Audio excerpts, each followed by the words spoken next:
五哥成日都有呢個疑問㗎，點解香港做的士司機大佬咧就要考個的士牌，但係做網約車司機咧就乜嘢牌都唔使考咧？琴日就講過前財爺曾俊華咧就講緊啦，佢搭網約車咧就有啲粗普通話口音，唔識廣東話，唔識香港啲路，連嗰啲十大屋苑啊好出名嗰啲屋苑都唔識嗰啲司機去車佢，咁啊純粹靠導航嘅啫。咁我講過啦，琴日都話有個議員咧就話喂，唔係包容下用下啲手機 app 翻譯咯，唔係個個住咗10幾年香港人都未必識嗰啲屋苑嘅，嗰個離晒地啦。姓唔知咩嗰個都唔識佢個名啦，係真係。但係今日咧，我見到江議員咧，江玉歡議員咧，嗱呢啲就似樣啦，似翻啲即係正常人講嘅嘢啦。嗰個議員就真係唔好做啦，不如咁佢就講緊咧，佢都話有呢啲分享經歷，咁啊呢啲真係正常人啦，係咪？佢真係有呢啲咁嘅經歷啦。另一個議員就唔係正常人嚟㗎啦，喺火星翻嚟㗎啦。咁呢個議員江議員咧就話，佢都有啲 friend 叫網約車去廣播道，即係好出名㗎。九龍塘嗰個廣播道遇到一個唔流利廣東話，唔流利啫，都唔係唔識嘅。咁啊連廣播道都唔識，但係佢咁啊廣播道唔識都有啲問題㗎啦。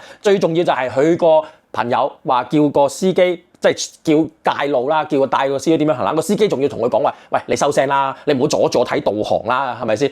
鬧翻人嘅，真係你問我都幾奇遇嚟㗎。香港啲嘢真係好奇遇。嗱，跟住我見到有啲網民咧就話，喂，咁唔一定要識路㗎，係咪先？跟翻嗰個姓直嗰個議員講咯，係咪先？唔一定要識路㗎，睇手機導航咪得咯。但係真心啊，我都試過有啲司機以前我叫車或者截車上車佢叫我帶路嘅時候，我第一句有啲嘈嘈地㗎啦。咁你唔好做的士路啦，大佬，我同你換位啦，好唔好啊？我揸啦，你俾翻錢我啦。喂，有啲人坐的士就係為咗關掉腦袋，我唔識路嘅，等你帶路㗎嘛。你冇考路試嘅咩？考的士嘅時候喂，咁你有考㗎嘛？你唔識路學人揸車係抵俾人屌㗎喎。講真，你問我你入去間茶餐廳，入去間中菜館食個揚州炒飯啦，跟住個司機話，喂，幫手教一教點樣煮啊？你唔第一時間屌佢，肯定屌硬啦，係嘛，大佬？你入去諗住個廚師識煮揚州炒飯基本嘢，唔通你解釋話唔係啊？唔係個個廚師做咗幾廿年都識炒揚州炒飯㗎，抵俾人屌呢啲好明顯啊，真係。但係你諗下，喂，即係原來而家呢個世界咧就咁奇怪嘅，香港真係的士佬要考的士牌，網約車